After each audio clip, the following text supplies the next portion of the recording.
I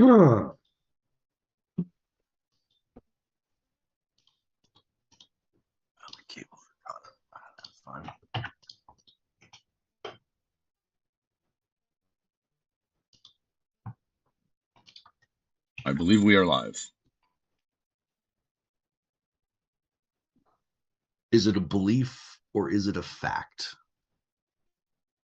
Well, we're going to assume it is fact. Welcome, everybody. This is the Azmyth Busters presentation of Creepy Prints. We've done a couple of unboxing things. Most of them were very unceremonious and pretty spontaneous. We're like, hey, fucking, let's just do this. Let's open up a box and have a good time.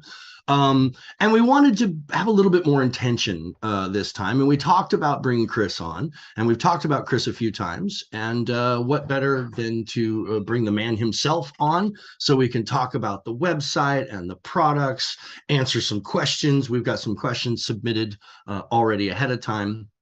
And I suppose there might be a live element to the text thing potentially, but we'll wait and see how that goes. Welcome, Chris, to the website, and welcome to the show.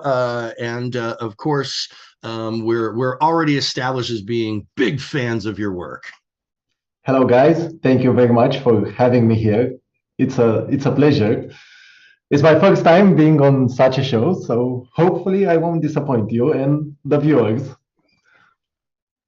So before we even get into the nuts and bolts, the background here is Mark Buster One, of course, found you through his obsession with miniatures, and has been a patron of yours already, and of course that brought it to my attention and to our listeners and viewers' attention, and I've been slowly but surely integrating various figures that we've acquired from you into our campaigns and such. So the background is Mark found you originally, and you guys have been this is actually kind of the first time we've all met face to face, although you guys have had a professional relationship for some time.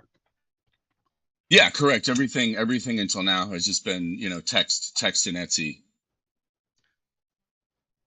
Okay, guys. So I think we're having a small issue with the audio. I'm hearing the stream from one of you, and much better. Okay, much better. Thank you. No, it's again, I'm hearing. Okay, this is perfect. Okay. You're getting some kind of a feedback? Is that what's happening? This is strange. I'm sorry. That's okay. We'll see. We'll figure it out. Am I the only one hearing the stream? Yeah, if you've got your web page open on YouTube, you probably want to either turn off that audio or close the web page altogether. Okay. Because so what it's doing is it's playing with a delay. It's coming from us out to YouTube and then out to the world, so that by the time you hear it, you're hearing it 15, 20 seconds behind. Yeah, that should be good. Yeah. I thought maybe my studio monitors were playing too loud. No. It was on my end. I had the YouTube page. And, fantastic. I didn't see anything like. Okay. Fantastic. So how did you get started as a professional 3D printer? Okay, so I think like any other guy like that isn't a professional at first is doing this as a hobby. I discovered Resin 3D printing in November 2019. Basically, I was searching for an FDM printer. I didn't know about Resin 3D printers. And the main problem with the FDM 3D printers is that quality isn't that great. So while I was researching on quality and how to improve quality on FDM 3D printers, I found out about Resin 3D printers. And at the same time, I found out about My Mini Factory, a website where you can purchase STL files, mostly for tabletop miniatures. And literally, I could not believe that you can obtain such quality with end user equipment. I really thought that kind of quality is reserved only for giant industries, like big companies. So I said, okay, let's test it. I find it hard to believe I can get that quality. And I really enjoyed the whole process of 3D printing with resin, from importing the file to the slicer, adding support structures and everything. I felt like, okay, I really like doing this. So let's see if I can do it more than a hobby. And that's when it all began. In, let's say, December 2019, after my first successful prints, I said, okay, I can't do it just with one printer. So one printer wasn't enough for me as a hobby 3D printing. You know, I felt the need to constantly print. In the first month, I think I used more than 10 kilograms of resin, which for a hobby, it's huge. With 10 kilograms of resin, you print quite a lot of miniatures. And slowly I bought more printers. In 2 months, from one printer, I had 5 printers. And I discovered Etsy. I had no idea that there was a market for handmade items. So I said, okay, let's give it a try, especially that the miniature community in Romania is very small. I said, okay, if I want to sell this type of miniatures, I have to try somewhere where I have access to customers. And shortly after I opened my Etsy shop and added a few listings, came the first orders. And that's how it all began. From, nice. I don't know, just a simple hobby, you know. I was amazed by the quality that I could have achieved and by enjoying the whole process of it. And you've grown your business far beyond yourself. I understand your father, Michael, works with you, yes, and yes. Happy birthday to your dad. I understand. Thank you very much. So yes, yesterday. You know, 55. And how many employees do you have? And what's your total count of printers? And I kind of imagine are they just running 24 hours a day? Are your printers just going nonstop? Yes, this is our goal, to make them run 24 hours a day. Sometimes it's very hard to do that because they finish printing at quite late hours. Let's say at 8 a.m., 9 a.m. I think I'm saying it right. Okay, which is difficult because we start early in the morning, and to add something to print for over the night, that's basically 12, 14 hours after we start our working day. But it pays off knowing that we can ship orders in less than 10 days as we specify in our listings. That's basically the worst case scenario. In 10 working days we have your order shipped, but usually they are shipped up to 5 working days. Regarding the total printer count, 34 right now, 24 small format and 10 middle format. And now we are looking for ways to optimize the space that we have rented in order to make room for large format printers. This will be our next thing, to 3D print huge miniatures. And when I say huge, I'm talking about half a meter, 1 meter tall miniatures. So if it's half a meter tall, is it a miniature? Well, as long as it's not a 1-to-1 scale, it's still a miniature, right? That's fair. That's fair. Now, I have a funny story about this. We recently had a customer that bought Jormungandr and Godzilla at the highest size that we offered. Nice. And yes, and he has asked me about some questions about how fast will the order be shipped and so on. And I told him, okay, your miniature right now is in post-processing. Right. And he really got offended that I called it a miniature because actually they're not that small. You know, Godzilla is like that, Jormungandr is like that, so they aren't really small. But yeah. I couldn't tell him, as long as it's not 1-to-1 scale, it's still a miniature. Sure. Yeah, I don't want to see a 1-to-1 Godzilla or a 1-to-1 Jormungandr. Either one of those do not bode well for the humans, right? That's at the largest case. At the largest millimeter that you can print Godzilla right now, it's still what, 1/72nd to 1 scale? Or is it smaller scale than that? We're talking Godzilla, right? I guess that's subjective. Which Godzilla? Which Godzilla? Which Godzilla are we talking about? It's smaller. It's quite small compared to what the literature describes Godzilla, how big it should be. You know, the funny thing is that when I was a teen, I remember living in Arizona, and I actually saw one of the in a comic book toy store. They actually had one of the Godzillas that was used in film, and he was only about 2.5 feet tall. So the a 1-to-1 scale of actual Godzilla from a movie is about that big. From like the 70s, like the Japanese, like dubbed, you know what I mean? Those like the old cheesy Godzilla movies with the little kids pointing at the sky, that kind of stuff. He's only about 2.5 feet tall. It was like a little robot that like a remote control little thing. It was crazy. At one point, they had polypropylene suits with dudes inside of them that were like man size, but they were pretty awful. So let's talk about the website. We've got the website up. The URL for those of you who are Etsy experts, it's etsy.com/shop/creepy-prints, all one word, 3 E's. So, dude, what's up with the 3 E's in creepy prints and the 2 S's in Chris? Like, is this your way of like, I didn't get the name I wanted, so I just kept pressing E until I got what I wanted, or I every time I look at it, I'm like, I have to know what's up. Yes, you are perfectly right. Sadly, Creepy Prints with a single E was taken by a shop that is inactive. It has been inactive for years, so I had no way of contacting the owners.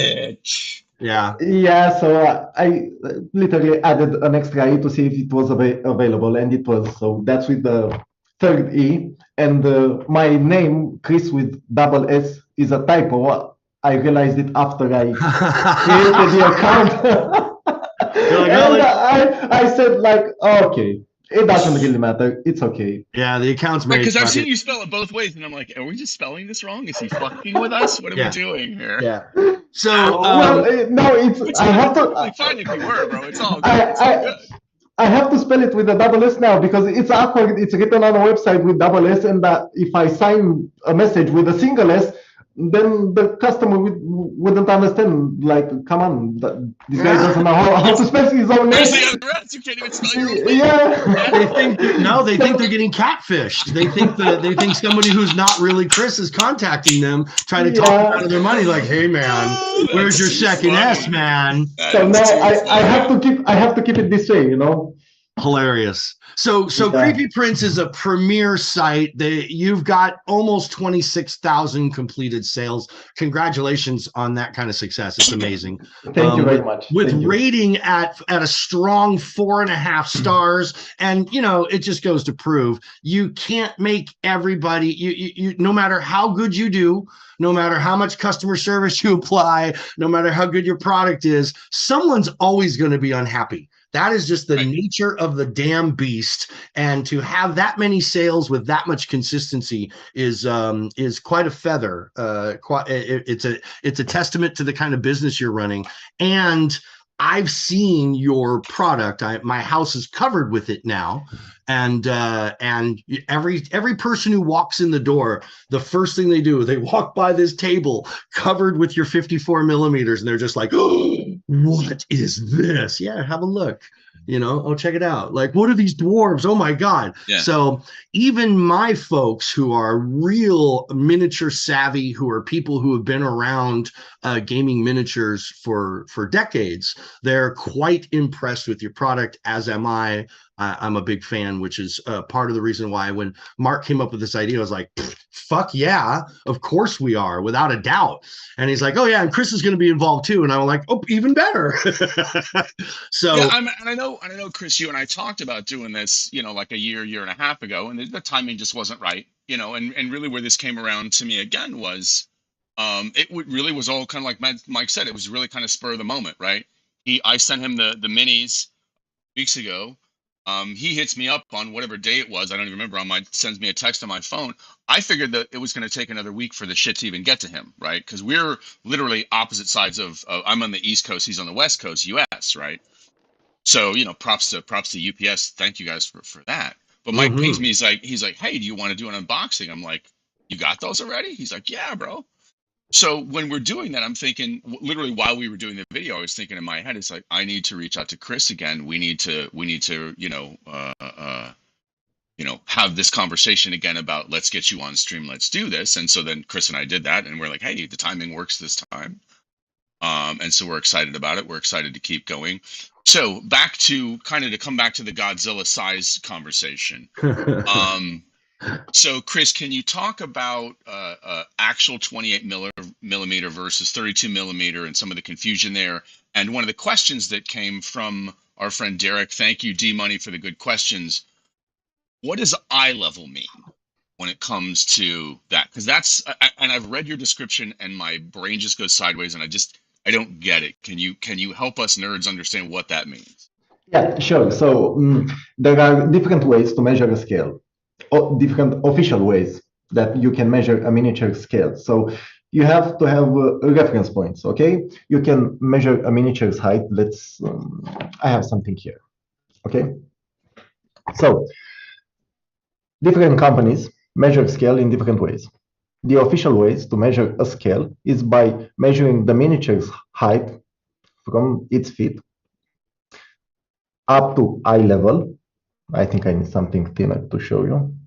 Okay, up to eye level, up to head level, which in this case isn't the top of its head, it's the top of his helm, and up to the highest point.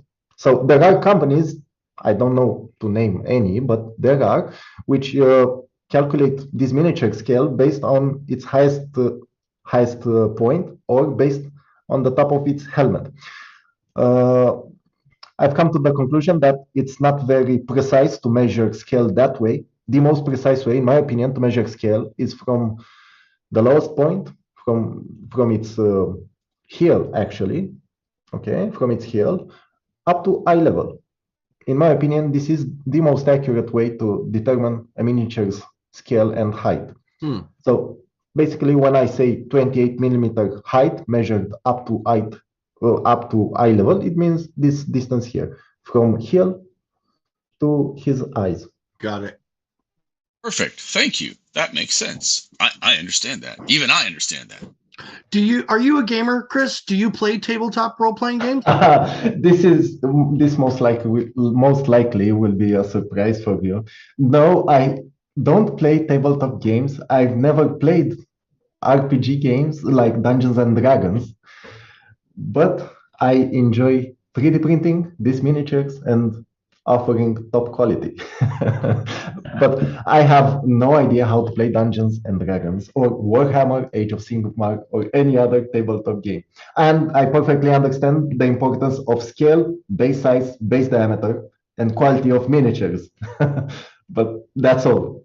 Okay. All right. Well, if you ever have the itch to play in an RPG, I know a guy. Who can hook you up. I have. I've been wanting to for some time. The problem is my schedule. So finding time to do it, it's quite difficult for me in this period. And as I've understood, it's not that easy. Basic the literature, I understood books like this, just with the rules. And if I'm doing something, honestly, I want to be good at it. So I don't want to play Dungeons and Dragons and get my ass kicked all the time. I want to play and I want to be good at it, especially when I can print whatever miniature I want. So I want to win.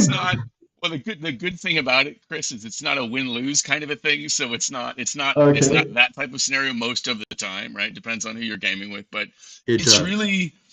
It can be. I mean, it can. There are some games that are like that, but really, it's more of, at least the way I play it and the way Mike plays it, the way we game. It's really more of telling a collective story, right? And a lot of that involves role playing different characters, and then hopefully some good combat, right? Which is where the potential dying comes in, but. For me, it's as long as I die screaming or I get a good, I'll yell, I regret nothing in whatever language my guy speaks or something, as long as I have a good death scene, then that's okay too. It's not about staying alive. It's about telling a good story and having fun in life. It's about like anything else in life that you do as a hobby, really. It's about relaxing, having fun with your friends, laughing your face off, right, and having a good time.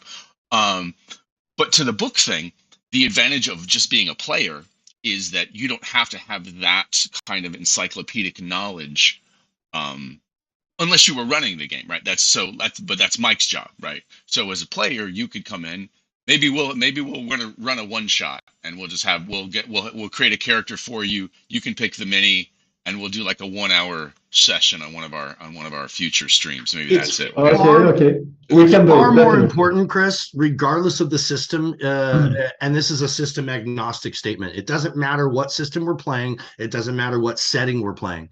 If you have a strong connection to your character and you can immerse yourself in that character and you're playing with other skilled players, it doesn't matter what rules you know.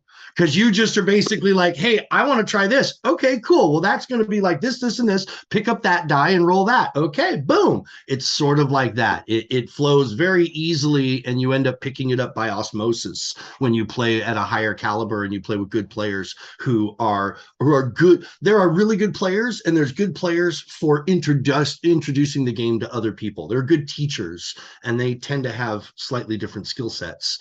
So, I know one thing I've been struggling with. I've been trying to find the best adhesive as I am attempting to put your figures, mounting them onto bases and such.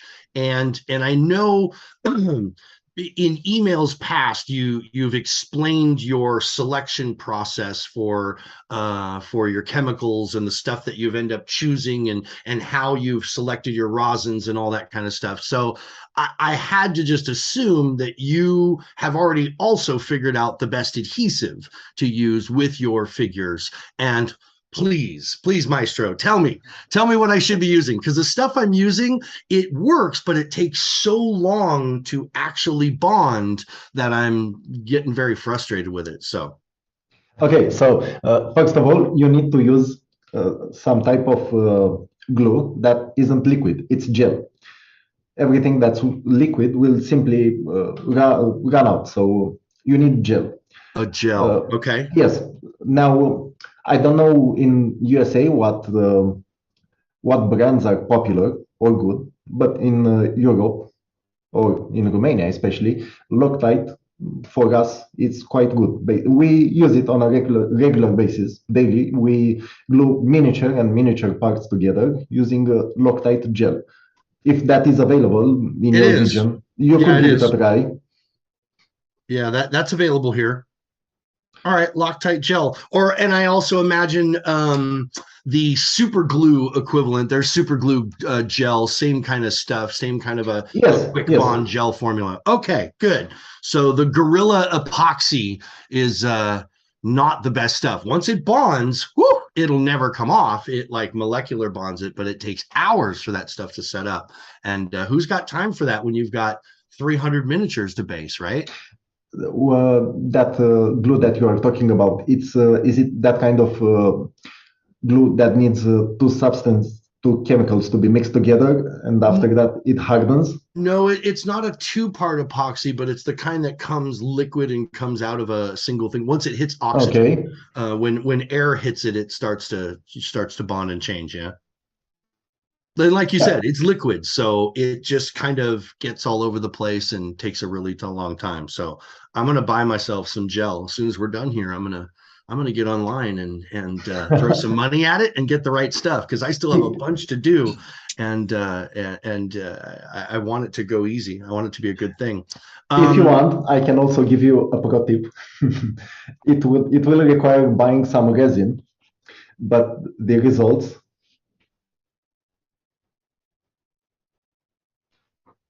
I can't hear you, Mike. You've Yeah, muted. I'm having a technical problem. Okay, Yeah, all he's got good. an issue on his side. All good. Okay. Okay. So- okay. So as I don't know if you heard me. I didn't hear the very last part. Go ahead. Okay, so I can give you a pro tip regarding gluing parts together. You can buy some UV resin. It doesn't matter what manufacturer. The smallest amount, the smallest amount possible, half a liter, for example. And after you glue parts together, there will still be some small gaps between the two parts. So you take some resin with a toothpick and you pour a few drops of resin between the parts that you glue together and expose them to UV light or sunlight. And after that, just paint them or apply primer. And the end result will be quite close to looking like that part was manufactured already glued together.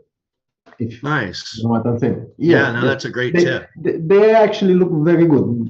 You can almost cover all the gap between the two parts that you glue together. And I think here in the States, you can buy even smaller amounts of the resin. Like you can buy really small amounts. I know they have squeeze bottles of the stuff as well for really small projects and things. So that might be the perfect thing to have for that. Let me dive into a couple more questions because we do have a few more on the list. Do you provide prints for custom STLs? If I have an STL that I created or had made for me, can you arrange to print a custom printing of it? Yes, we do. Almost daily, we get such requests where people send us STL files and we 3D print them. The problem with this type of request is that we can't offer it at the same prices as the other miniatures because the work that we do for that file is one time only. So for example, if we start selling this miniature, okay, we will sell it more than one time, 10, 20, 30 times. So it's not a problem if I need 2 hours to prepare it for a proper 3D print, okay, high quality 3D print. I need to add supports, I need to test it. It's not a problem if this miniature is going to be sold 10, 20, 30 times. But if you provide me an STL, I will only sell it one time for you. And if I have to work 3 or 4 hours just to prepare it, and after that I have one failed or two failed attempts, the price will be much higher than what we charge for miniatures that are already in our catalog. So it's like paying for a prototype. It will be much more expensive than something that it's already mass produced. But we do them, and we do them on a daily basis. Actually, before the stream, I was working on a file adding support structures for an angel's wings. Nice. So I finished the wings, and after that, I will have to add support structures for the angel itself. Right. So the long and short is, go ahead, Mark. No, I was just going to say that the short version of that, guys, is that if you want something that's custom, yes, but it's gonna cost you extra. Right. In the same way, right, that a Toyota costs one price, a Lamborghini, that's a little more money, right? It's custom, right? You get as one of the sayings in America, you get what you pay for. You get what you pay for. Yep. You get what you pay for, the right? Triangle and this is an example of that, Chris. So you get, you want something custom, cool. You're gonna pay for it. Yeah. That's awesome. And yeah, just because your STL file may have stilts included, it may have all the kind of structure, extra stuff, that doesn't mean that Chris still has to take that file and test it to make sure whoever did that work, if it's legit. Or in that case, let me ask you that, Chris, if somebody gave you a complete STL file that had the complete structure, would you print that as is, or would you just redo all that yourself, knowing your equipment and knowing what's best for your equipment? Would you just start from scratch and give it the custom treatment, or would you try to minimize someone's cost by using as much of the file's true content as possible? This depends. I actually had this conversation with the customer. He provided me the STL files. They were pre-supported, but he wanted the highest quality possible. And I told him, if you want this, so for a miniature to have the highest quality possible, it has to be printed in as few parts as possible, because no matter how good you are at gluing two parts, in the end, it will still be visible that there were two parts glued.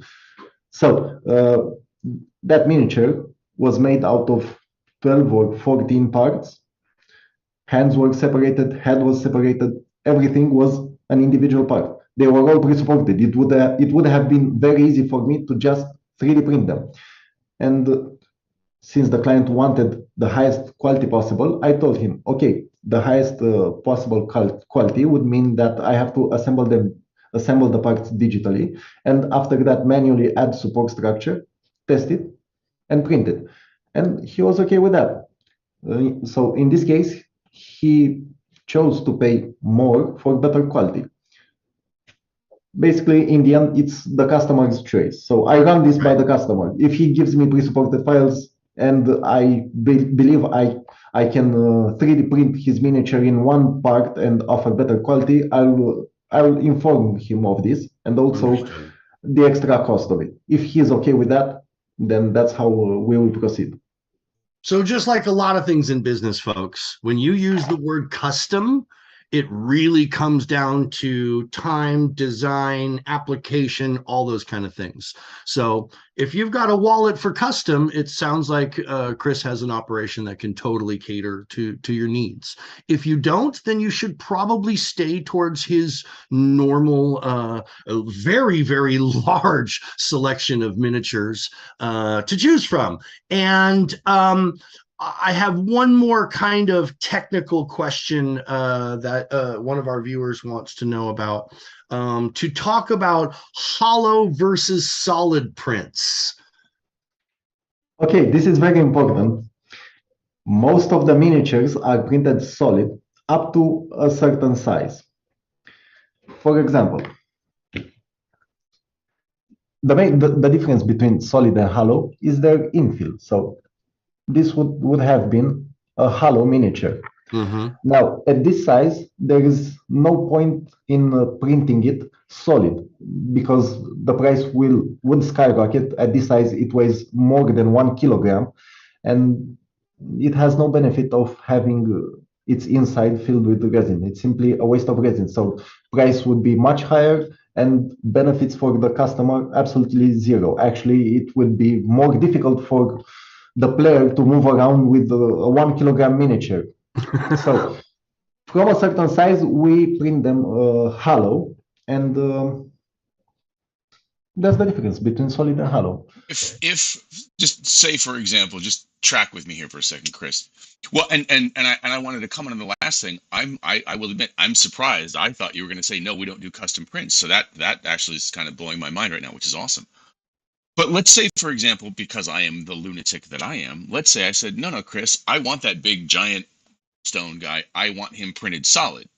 If I'm willing to pay you to print it solid and pay the extra cost, would you do that for me? Yeah, sure. Okay. But there's a big problem with solid miniatures. The texture will suffer. So if you look at this one, you see it has a nice finish, okay?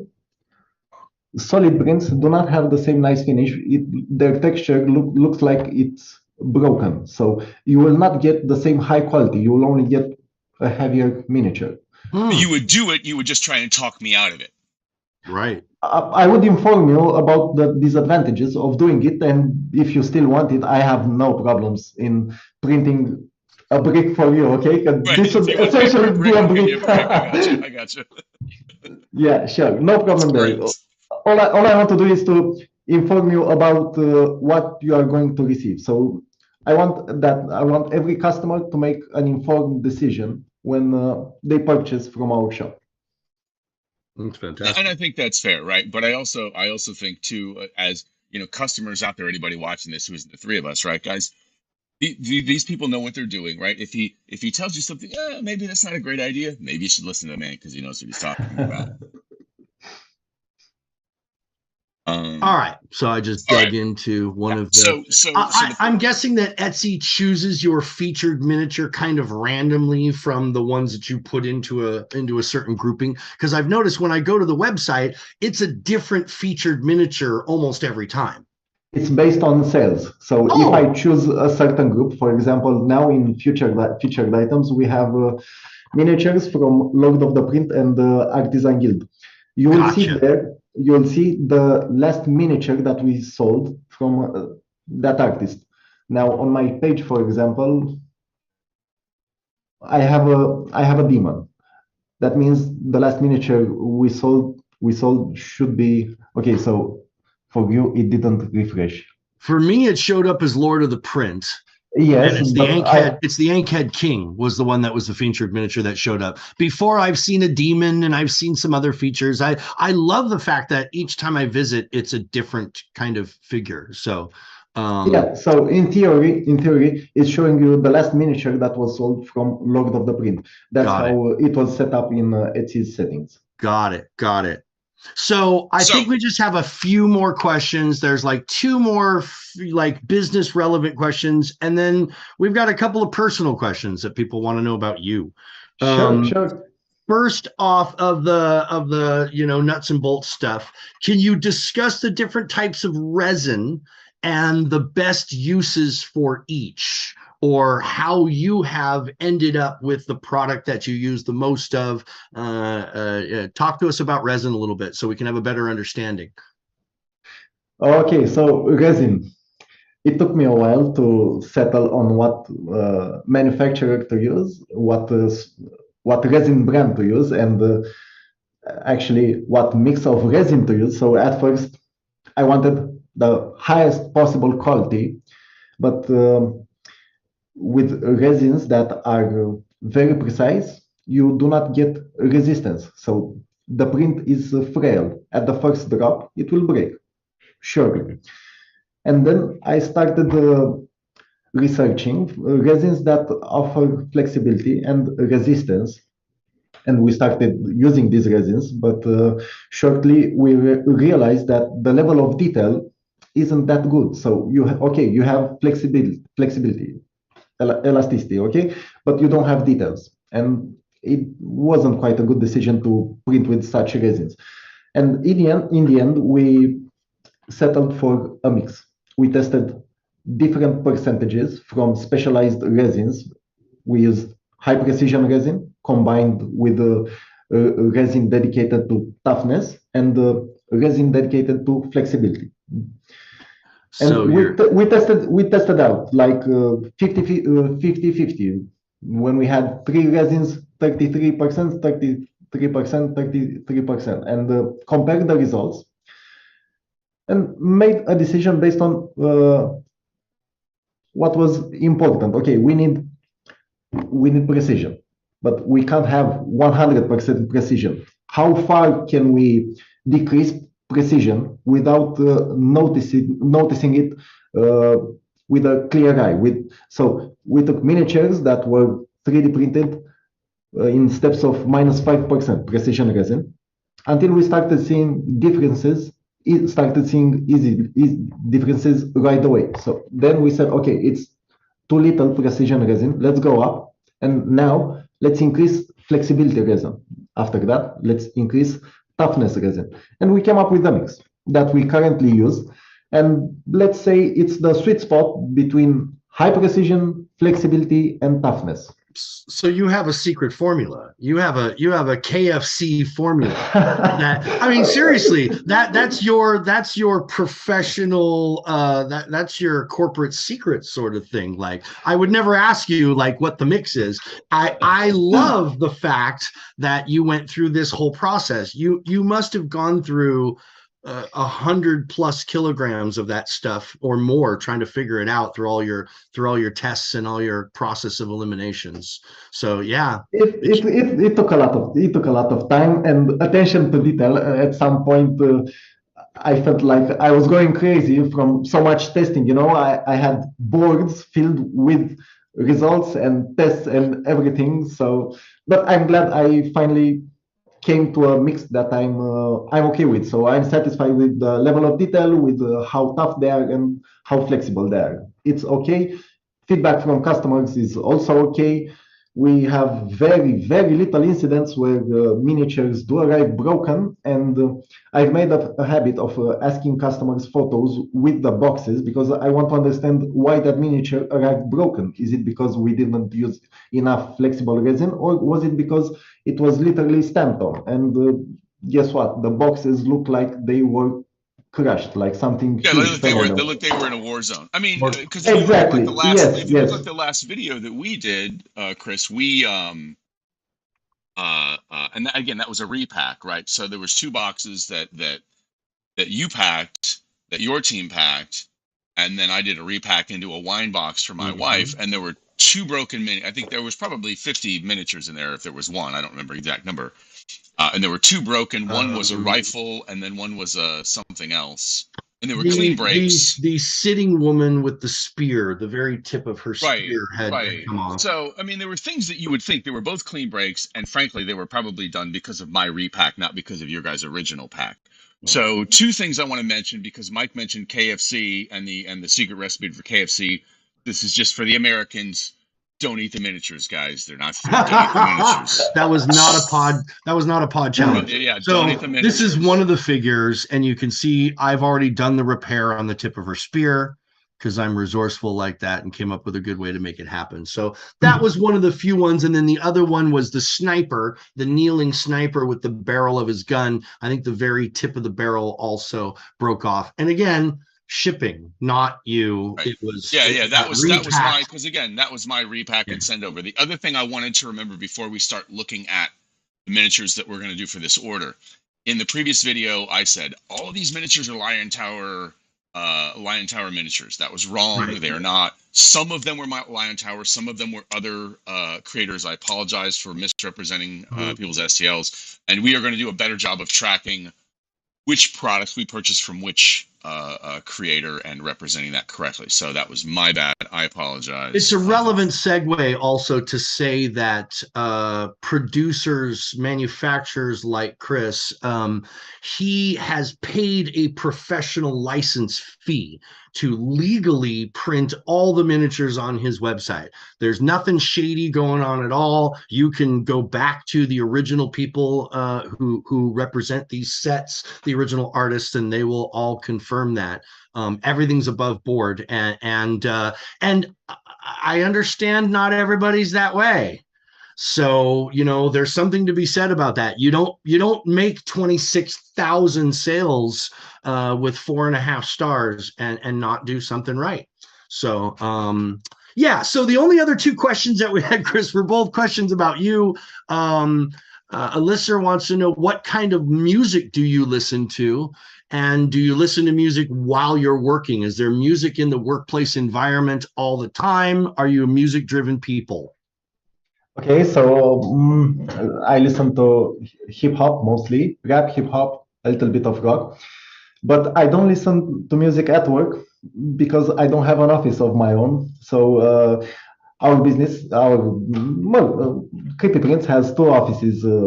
One where we manufacture, sand miniatures, and pack them, and the other office is where everything related to digital activities happen. And I'm the coordinator of all departments actually. So I can't sit just in one office, enjoy music, and do my work. I have like half an hour in one office, half an hour in the other. Sometimes all day I just bounce back, back and forth between the offices. So no, I don't listen to music while I'm working. Fair. And hip hop, who's your favorite right now? Doesn't have to be your favorite of all time. Who's on your playlist the most right now? Who are you listening to the most to right now? Okay, so in this period, mostly I search on YouTube for 2000 hip hop mix. Basically, Eminem, Snoop Dogg, Dr. Dre. So you would say that you like the classics. Yes. I know it's hard to call it that. It makes us feel old. Cool. All right. Well, that's fantastic. And the last personal question, do you have a favorite food? And is your favorite food, is it a Romanian standard, or does your palate take you somewhere else? No, I don't have a favorite food. I love food. It's one of the things I enjoy most in life. Nice. I would eat a lot. I recently started eating less because I was having a weight problem. So now I'm on a diet. I'm on 1,400 calories per day, which is half of what I used to eat. But mostly I eat anything. I love food. Me too. But no favorites. I need to be on a diet. No, I have that same problem you have, Chris. No. I love food way too much. That's funny. And we already talked about shipping times and expected delays, and how you are basically, you guys have been, your output is in about half the time that you project in most cases. Not always. Sometimes it'll take the full amount, but sometimes it's a lot earlier, which is awesome. If you're like projecting something's going to be here and it shows up here, it feels a whole lot more like Christmas. So that's pretty cool. All right, well, cool. That covers our listener viewer kind of question content that have kind of generated ever since the very first unboxing. Mark, do you want to tell everybody kind of like what our planned schedule is, so fill expectations as far, is this a one shot, or are we going to do this on regularity? What's the plan? So the plan is we're going to do these at least once a month, and drag Chris and his team into as many of these as they're available for. So the plan is the second half of this stream, we are going to, the three of us, keep hanging out and nerding out, and we're going to order a bunch of minis. And what I want to do for this one is get a bunch of legit 28 millimeter kind of character sort of minis that people would normally see. So you guys actually see what true 28 millimeter looks like in high detail. So we'll roll through, geek out, pick a bunch of those, and then the plan is when those show up at Mike's house, it's October, so we'll do an unboxing early November. Hopefully we can get Chris back for that, and then really what I want to do is a comparison of, here's what the picture looks like on the website, here's what the mini looks like in Mike's hand, right? So you guys have a true, here's, because that's always the thing for me. It's like, look, okay, here's what it looks like. It's like the cheeseburger in the restaurant. It doesn't really look like that. It looks, it's like, here's what it looks like on TV.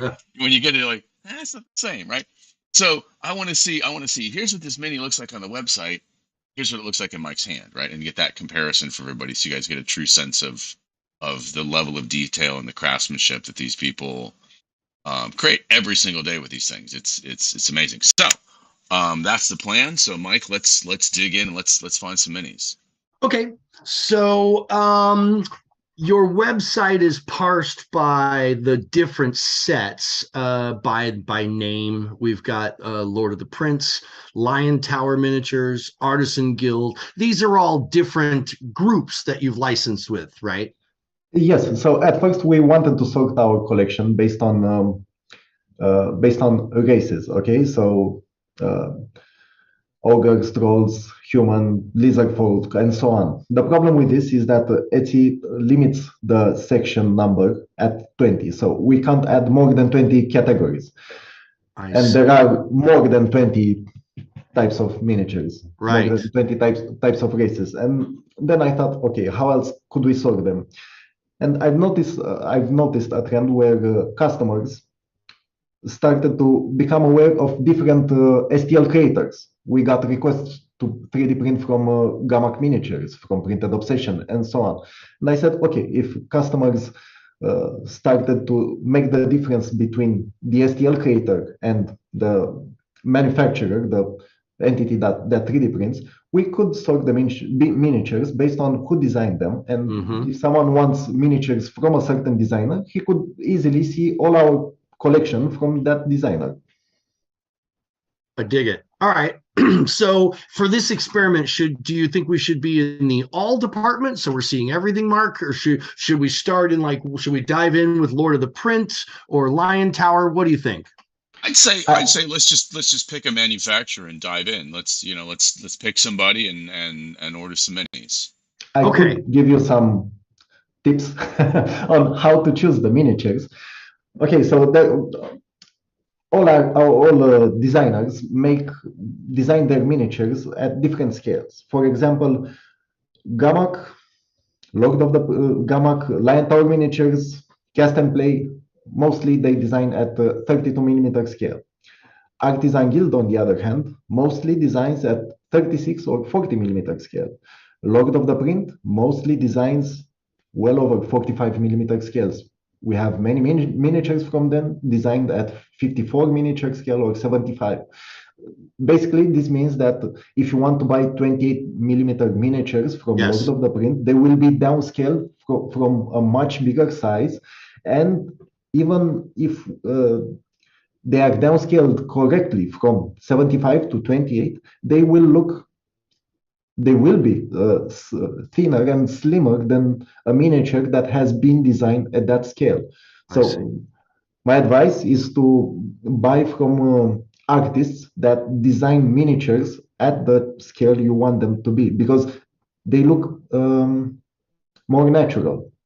For example, we have a Dryad from World of the Print. She's beautiful, highly detailed, but when downscaled to 28 millimeters, she's very thin because she wasn't designed at 28 millimeters. Right.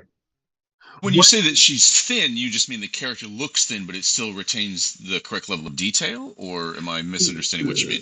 The character looks thin, and you might assume at first glance that it wasn't 3D printed at 28 millimeter scale. You could believe it was printed smaller at 25 millimeter scale, for example, and you'd have to measure it, because at first glance you'd think, what's this tiny miniature? It's scaled like a dwarf, for example, because it's very small. But after you measure it, you'll realize that it's simply the way it was designed.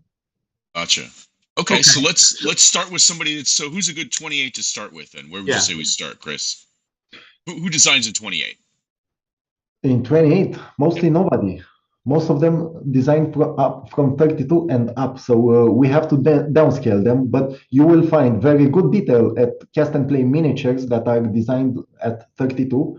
Cast and play, all right. Yes, so if we did cast and play and we did them at 32, are we still going to be okay to downscale them to 28, you think, and get a good detail? Yes. I mean, I know we will.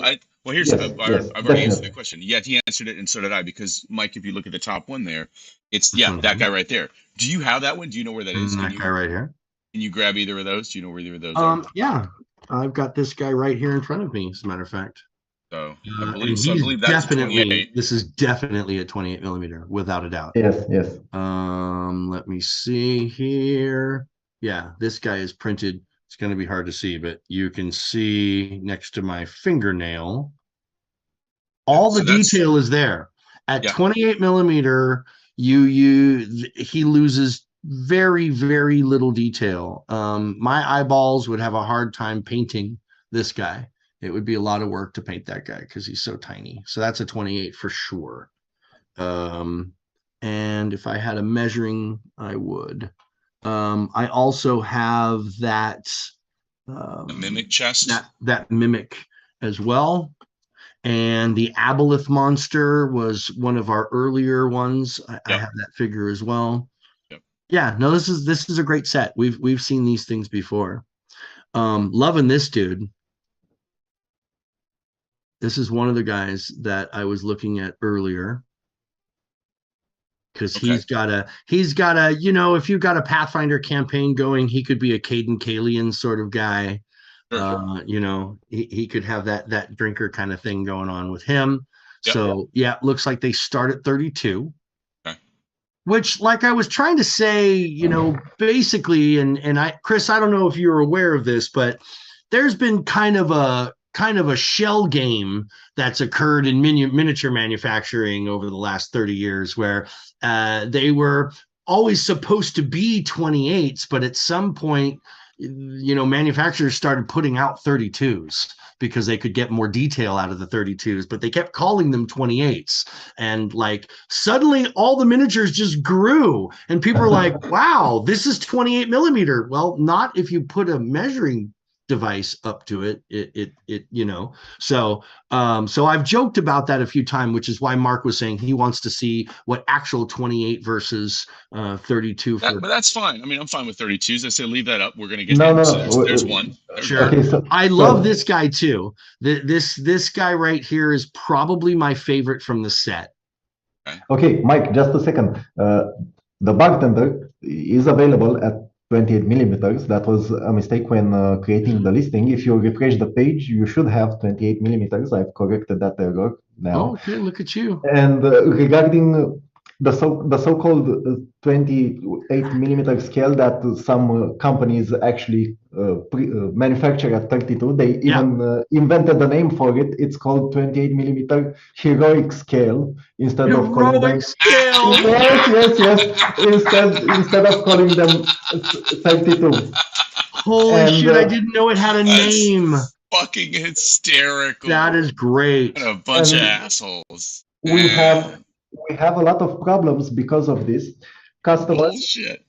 customers actually have 32 millimeter scale miniatures, and they buy from us 28, and after that they inform us that our miniatures are printed at the wrong scale. So more than often we have to explain to them how to properly calculate the scale and measure the miniatures. Right. All right, so you're gonna have to do an adjustment on this one too, because the dragonborn barbarian says 2832, and he's showing up with 40 as being the entry level, and we do not want a 40 millimeter dragonborn, do we? Okay, I'm sorry. This is no, it's okay. Fine. This is awesome. You're writing it, fixing it for us in real time. Are you fucking kidding me? QA in the site is weird. Check this out. Are you kidding me?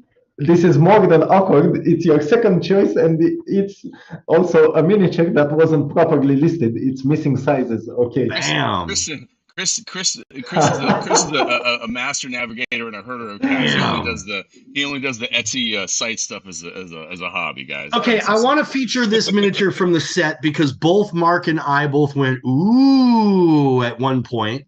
He's like, "What the hell is that eyeball thing?" And I called it like a flying eyeball. I'm like, I thought it was a Willow Wisp right off the bat. So I want to feature this miniature because for you crafty ones out there, you can do a lot with this. You could potentially make this a spectator. You could paint it as an eyeball and make it a beholder offshoot.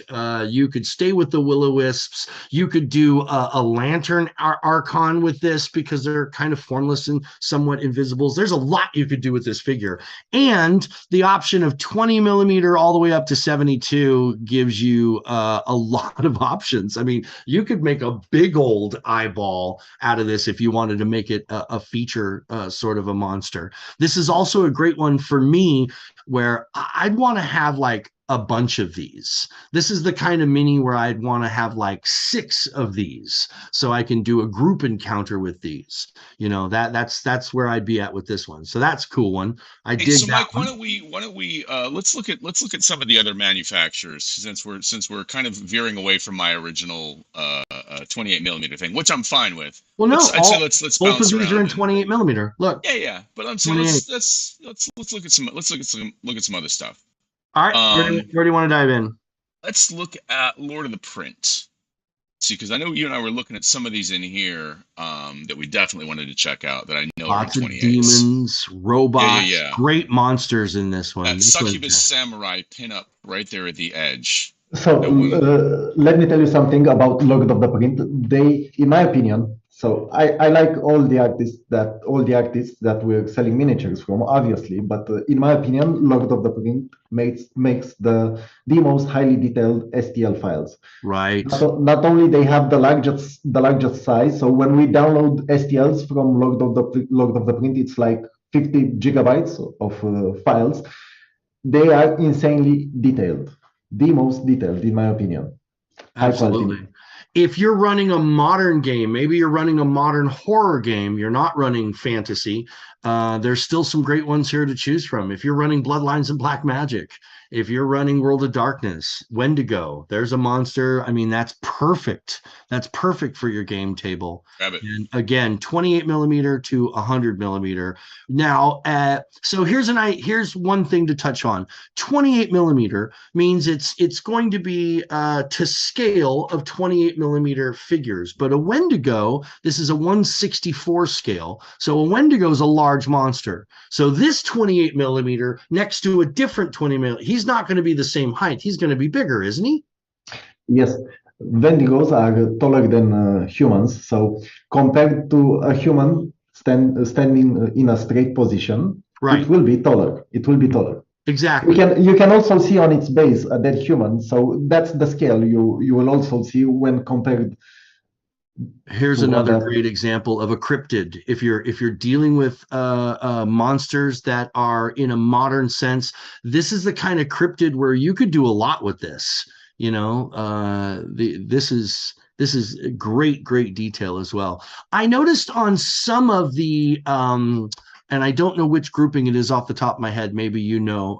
On some of them, as I was looking through, they also had like fifth edition dossier. So you'd look at the figure and then you'd switch image between your figure that you have for them. And it was a full on, like already built 5e kind of stat block for that monster. And I thought, oh man, that's so damn cool. Yes, Printed Obsession and Cast and Play provide such stats for their miniatures. So if you want to look them up, they should be the latest added miniatures from Printed Obsession and Cast and Play. I love the detail in the face of the white necromancer. That's so good. Yeah, no, get it. We have to get it. Okay, so with the white necromancer, this is exactly the case I just talked about earlier. It was designed at a much bigger scale than 28 millimeters, and when scaled down to 28, it will not have the exact detail you see right now in the photo, because the STL file was designed at a 45 or 54 millimeter scale, if I'm remembering correctly. Gotcha. So it was up in here, and we're downscaling it 1, 2, 3, 4 steps down. Yes. Okay. All right. It's okay. So you won't get a miniature that doesn't have detail.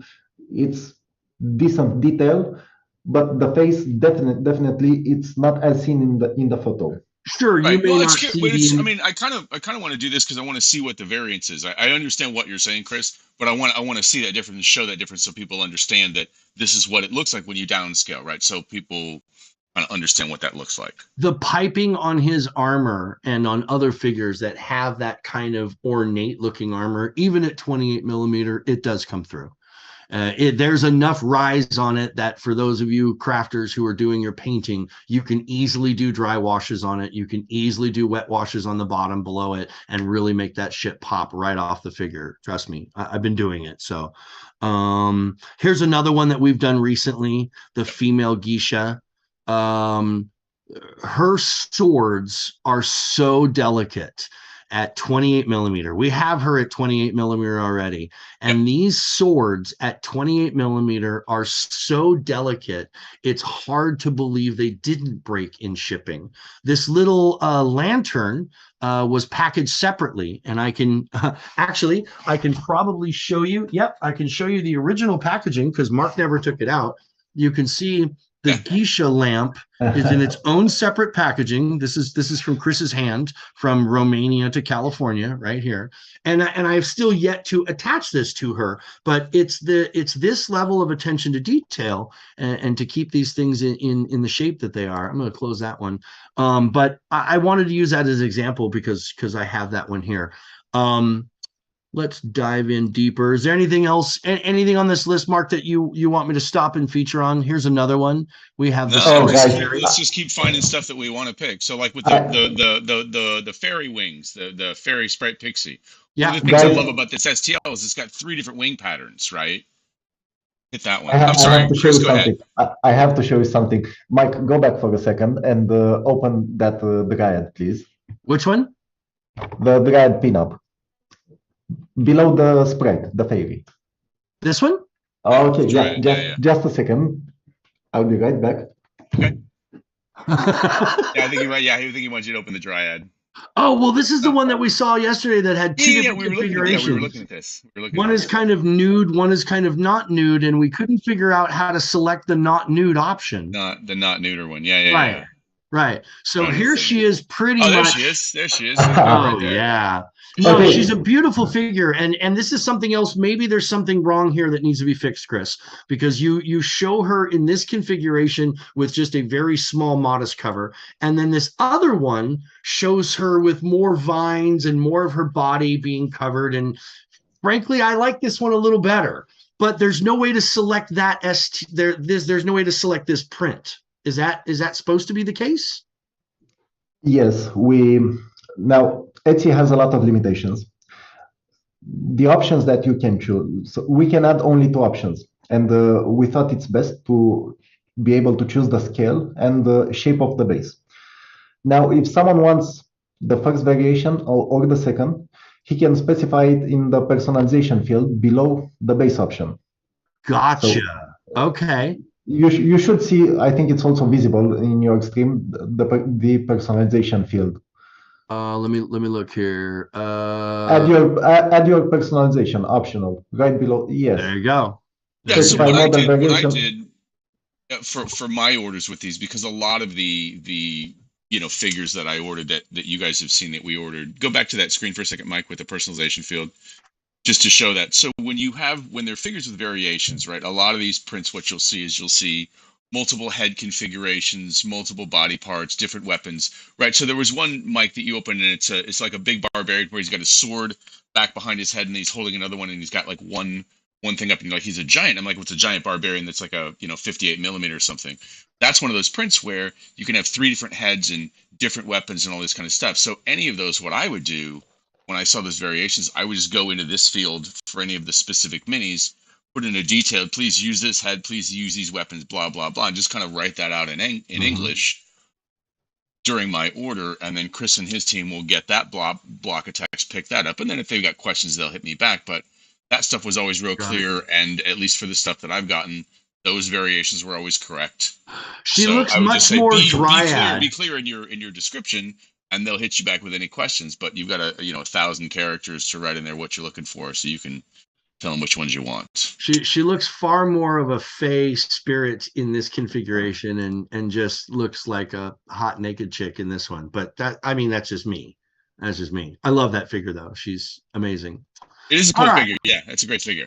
So the Ogre Catapult, I'm quite fond of this guy because I already own a different Ogre with a trebuchet on his back, a different configuration completely. And I also have a large giant figure that has shoulder pads with dwarves sitting in the shoulder pads firing guns. So this kind of goes along with that theme. Yeah, no, we have to have this. I want to see this printed. Yeah, I want to see this printed. I want to paint this. Very. Yeah. This guy's amazing. Yeah, pick whatever scale you want, bro. I don't even care. Pick the scale you want. So what scale do we want him in? It looks like it's coming in at 40. You pick. If we do 28, this miniature isn't sold based on scale, because we had requests of certain heights for this miniature. Okay, so we had the customers requesting that the ogre should measure, let's say, 52 millimeters from feet to eye level, or 74 millimeters, some random numbers. And we had a lot of such requests, and I said, okay, it's time to change the way we sell this miniature. Instead of selling it based on its scale, we can sell it based on the measured height from feet to eye level. Got it. And we found it to be much better, because in the end, everybody wants to know exactly how tall the monster is or the miniature is. So sure. I think it's better for monsters to sell them based on their height. By D&D standards, they want to understand that relative height to their normal figures, and that's where they get confused. Gotcha. Yeah, but by Dungeons and Dragons standards, I mean, we're calling it an ogre, but this could easily be a stone giant. This could easily be a number of other giant types. Yeah. So this is a great piece. Fantastic. Love that guy. Let's see. We have some of this guy. This is this figure right here, the Viking Goliath Barbarian. He is being deployed in our campaign currently as one of the main NPCs, or at least he was until recently. This set has a lot of really cool Samurai Robot Construct. I want that. Yes. Yep. What the hell are we going to do with a Samurai Robot Construct? Don't care. Paint it, give it away, do whatever you want. I want to see that printed. It just looks fucking cool. Doesn't that look cool, you guys? Doesn't that look fucking cool? It does. I want to see that printed. He does see that printed. Yeah. A lot of Ankh heads, which I dig. There's a lot of Ankh heads in this set, which are kind of old school D&D. Always fun little armored bugs. I also noticed in a couple of the sets there's a lot of myconids. There's a lot of mushrooms, a lot of mushroom people, and I know those are very popular. People are into those as well. Nemesis Ogre Hulk 2. That guy's ridiculous. That guy's ridiculous. Look at this thing. Yeah, and he's also huge. If you scale it, so if you scale this guy accordingly, we also sell this miniature based on height and not scale, because at 28 millimeter scale, this is huge. That at 28 millimeter scale means that the human he's holding in his hand will measure 28. Now imagine how big the whole miniature will be. We're not going to imagine, because we're going to order it, you're going to print one, so we're not going to imagine it. Perfect. We're going to see it. Okay, so if you want it at 28 millimeter scale, add the personalization, because now this monster is sold at based on height. So if you select 28 millimeter height, the whole miniature will measure from feet to eye level 28. It will not be scale, it's height. If you can see under the price, it's written height, eye level, and you chose 28. So I want to choose 28. So no, it sounds like if we do it 28, it's going to be too small. We want to pick a bigger one, right? Right. You pick 100 because that's 100. the original. Yes, that's there we go. Pick 100. That's the exactly. One. Okay. Got it. And in the notes, I say based on height, right? No need. No. Oh, I don't have to. We just had that conversation, so we're good. Okay. Fantastic. Yes. Fantastic. There's some great dragons in this set too. If you don't have a lot of dragons, getting pre-painted dragon miniatures from WizKids, from Wizards of the Coast, from various different manufacturers that are making the pre-painted minis. Dragons tend to be a little pricey. They tend to be very pricey, which leaves you just a few options. You can go to like the hobby stores and you can get like the molded plastic ones that aren't really to scale and aren't really the proper design, and you can kind of repaint them and make them work. Or you can go to Creepy Prints and you can get the exact kind of dragons you want. Gold dragons, they're designed by the type of dragon they're supposed to be. You can paint them to the colors you want them to be, and you will have a far better product when you're done. Unhatched dragon eggs, cute. Those are painted by me. I painted them. That's for the GOT fans. Awesome. Who want to have their own, who want to be their own mother of dragons. You can buy yourself some eggs. And you can get the eggs different sizes. I'm guessing you can get them fairly large. Yes. Nice. I'm loving this samurai demon. The posture on this guy and the expression on his face is fantastic. He's got that ogre magi kind of thing going on, which I dig. I'm going for square and scenic on all of these bases, only because my thought was we would do slightly different ones per batch so that we can see them visually and know which ones came with which batches. And also they reflect different on maps. Painted maps, I tend to like have squares on squares. If it's just a general outdoory kind of a map, I like to have rounds, because then you can see around the square, get an idea of what it's sitting on. That's just my personal preference. I'm sure other GMs have a different way of doing it. A Nazgul on a dragon. Hello. Isn't that pretty? That is pretty, but we need to scale back to. Oh no, we're not doing dragons, but I had to just feature that. I had to come into that one just so that is pretty. That is pretty. You know, I have one sitting around. If you want to see the detail on it at 28 millimeter scale, I can show you. Yeah, that'd be great. Would love to see it. It's so pretty. It is pretty. We just need to get back to the 28-ish or single. I'm trying to get there. Oh, the peasant pack is cute. Ooh. This is kind of cool. Okay. I don't hate these guys. No, I don't hate those either. Okay, let's do that. Go to the squares and scenics. I'm getting a little anxious, guys, because it's like to be clear, these all come out of my wallet. We love Chris, and we pay him real money, same money you guys do. Yep. No discounts, full price. Yep. So I want to make sure we can balance this and keep doing it. But yeah, these look awesome. I like everything we picked so far. And if you do end up, before we run our contest, before we get any of this stuff going that we plan on doing with Chris in the future, if you can't contain yourself, and please don't fucking contain yourself. If you can't contain yourself, go to the website, buy stuff. In that custom section that we just showed you, write them a little love note. Tell them where you found out. Tell them that you found out that Azmyth Busters sent you there, and let's get you designated so that we can see a little causality. Anything else jumping out at you, Mark? There's a lot of winged things. These peasants, I don't know why, but I really dig these design of these peasants. Yeah, no, those are really good. No, hit it, grab it. That dude smoking a pipe is just awesome. Well, I think part of it's because you don't see a lot of these. These aren't atypical minis, at least that I've seen. And granted, you've been doing this a lot longer than I have, Mike, but there aren't a whole lot of minis of just some random dude just chilling, smoking a pipe. Yeah, right? Peasants aren't usually peasants cool. aren't usually represented as people of color either. They're usually represented as white European peasants. So it's nice to see. It's nice to see a guy in more. Oh, these are really cool. These cultists. Okay, so all these cultist women all have the same kind of matching kind of weapon stuff, which is really fun. This is the one I was talking about, the Naga Queen. So my Naga Queen at 28 millimeter.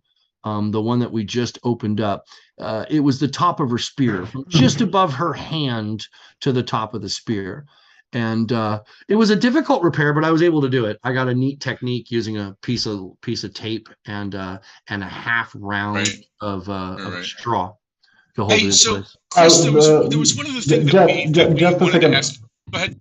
Just a second, Mark. So I think this is important for any customer to know.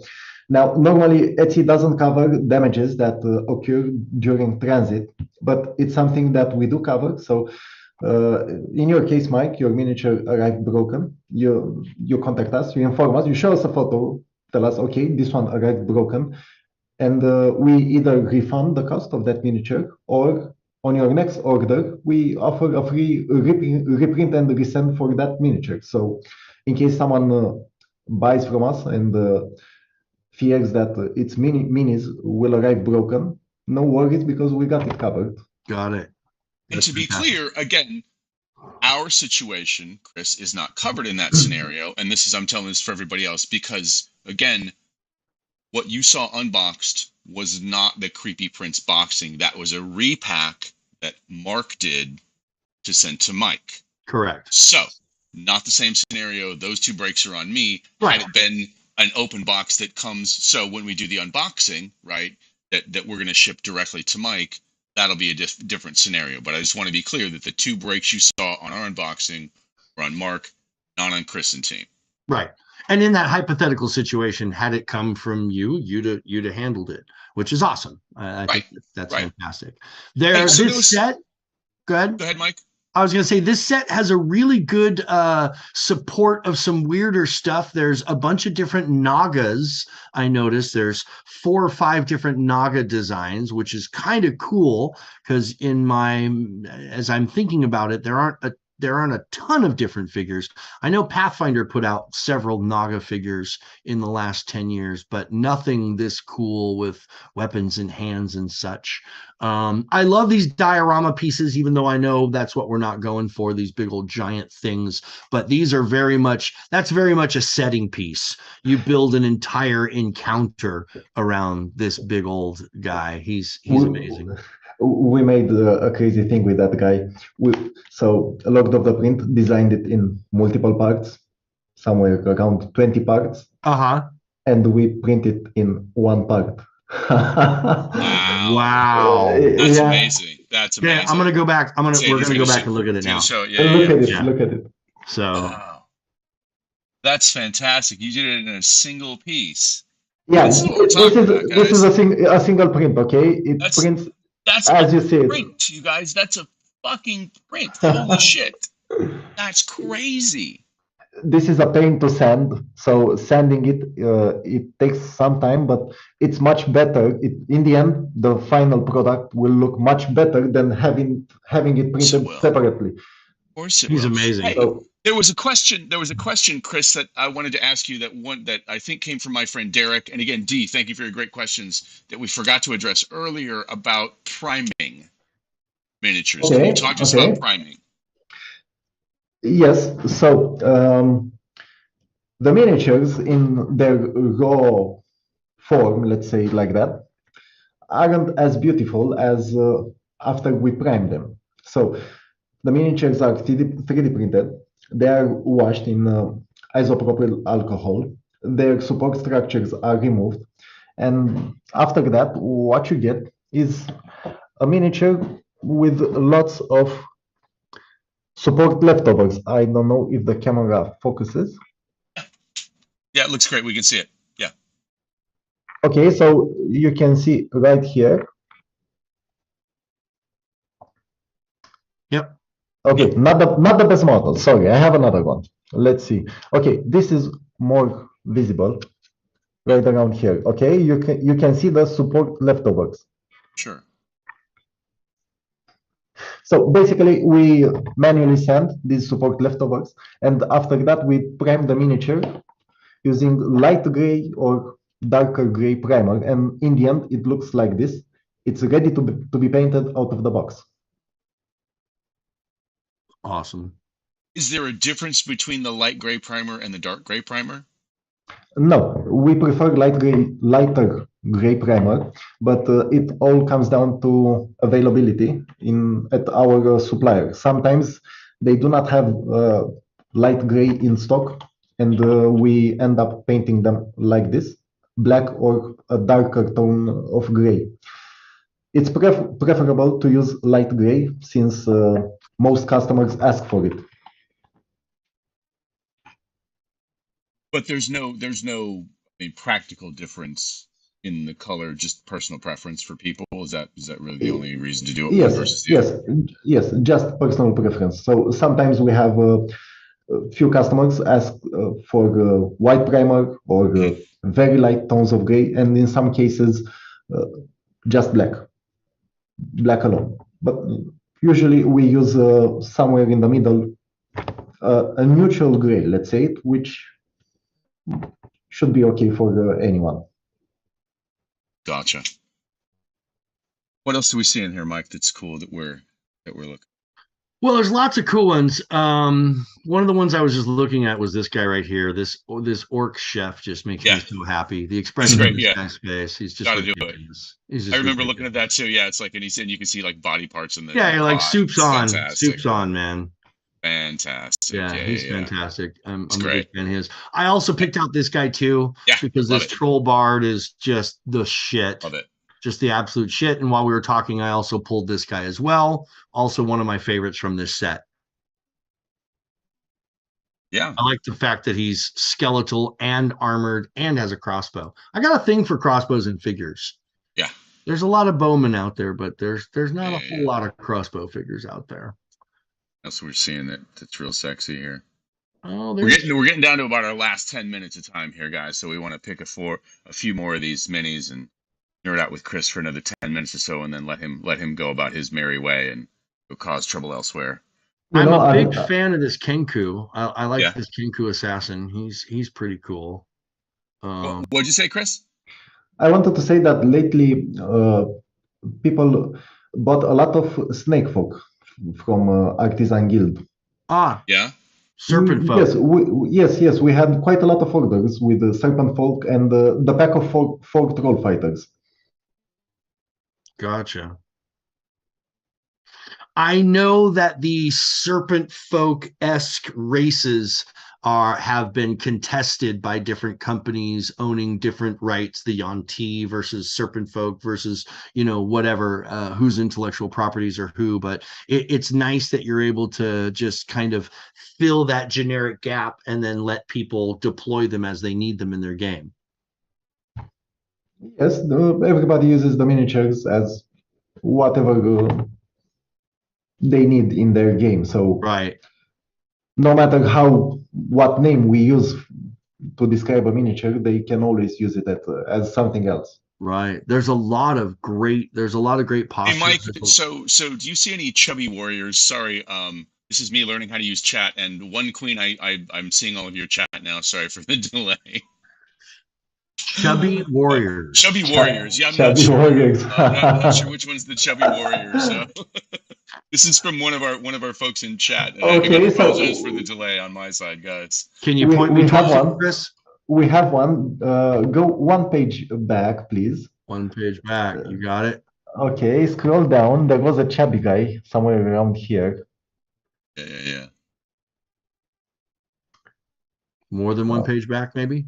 Okay, let me do a quick search. We have one for sure from Artisan Guild. I'm not sure how long ago this person asked for this, and so sorry, One Queen. I'm still learning how to use chat. Okay, so we're all new to this, man. It's on the first page. It's on the first page. Of Lord of the Print? Artisan Guild. Artisan Guild, first page. Artisan Guild, okay. Yes. Let me see here. Boom. Artisan Guild. Okay. Okay, scroll down a bit. Where's your chubby warrior? That one, Orc Fighter B, seems a little bit chubby, in my opinion. Orc Fighter. A little bit higher. Hey, One Queen. We're trying to figure out which image. Yeah, that one. If you can point it to it, that'd be great. We don't know. We're faking it. Sorry. Okay, so this guy looks a little bit chubby. By no means, he's not. Is that the chubby guy? Maybe they'll tell us if it's the chubby guy. I don't know. They put a bunch of frowny faces in the chat. I don't know what that means. Other than you're doing it wrong.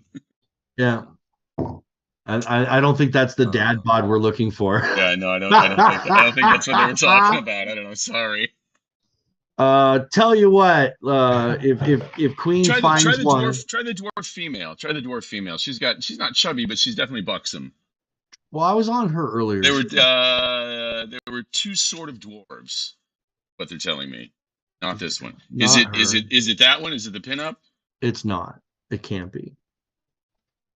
So let's try chubby this. Dwarves. Let's try the search function. We're trying. Wow. There's a dwarven female bartender. The dwarf barkeep is a little bit chubby. Yeah, she's a little chubby. Dwarf female warrior. She's full figure. This one. That guy's a little thick. The brawler's definitely thick. We don't know which one this one is.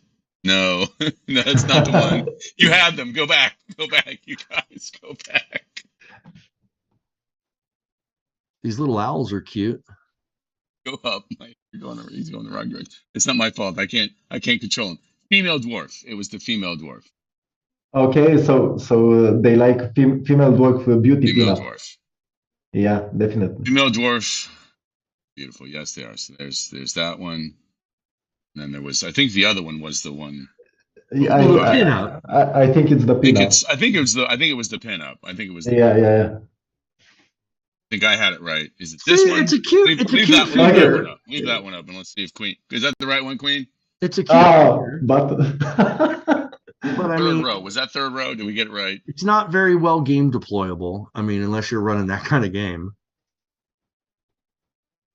Back in, let's go to third. Some might find that objectifying and third row. Third row. No, that was it. That was it. You were on the right one. You had the right one, Mike. You had the right one. All right. Either that or the Mountaineer. That's the only other one I could. Yeah. No, we had the right one. We had the right one. These little. I got it wrong, Queen. I'm sorry. We were trying real hard. More of these. An undead dwarf zombie, little fat zombie. That's crazy. You don't see too many fat zombies. Do that dwarf fighter right there, the female dwarf Come fighter. on now. He's got a chef's hat on, and he is Stay Puft Marshmallow Man. There's your fat fighter right there. No. Go back to the female. I want to see that. I want to see the female fighter with the. It's you and your chef. He looks like Santa Claus. He does look like Santa Claus. No, right above him. Yeah. Huh? That's what I want. Give me that. You want a piece of her? Yeah. Yeah, we definitely need one of those. She's awesome. All right. You're welcome, Queen. Sorry if I messed it up. Was doing my best. Yeah. I'm still trying to figure this stuff out. I think the shopping list is overfloweth. I think we'll probably have to trim down from where we're at anyway. We already have this figure. I just love it, which is why I'm featuring it right now. Okay. This dwarf, this dwarf ranger He's rogue kind great. of figure. He's great. He's so fucking badass. I mean, I've got one right here to hold him in your hand. He's such a badass with his little lock here. It's just so perfect. I've always been a fan of the dwarven thief, the dwarven rogue who can see in the dark naturally and do all those cool stuff. It's just a bitchin' character. So, all right, our shopping is complete. Yep. Get our search queries out of here, take us back to the base. And again, see, isn't that cool? Lord of the Prince with the big demon on the front is the is the other one. If you can't decide, if you can't decide what you want to buy, I recommend you go for a mystery box. It's a pretty cool way to get a nice cross section of stuff. With the mystery boxes, Chris, is there a rhyme or a reason to it, or do you literally just go there you go? We have a strategy. So if the customer buys only the mystery box, it's a bit difficult because if he doesn't have an order history with us, we don't know what he's looking for. But if he has an order history with us, we look at the miniatures that he already bought and try to match the scale. So if he mostly bought 36 millimeter humans, we will try and match that scale with 36 millimeter humans. We will provide some 40, 45, 54, but mostly we will try to match his favorites.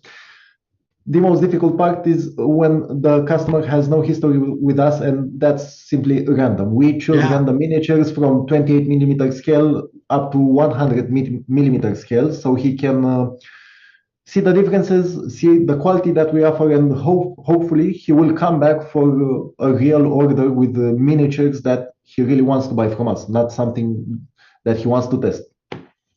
That's fantastic. So the moral of the story is if you want them catered, you make a couple purchases first, then hit your mystery box.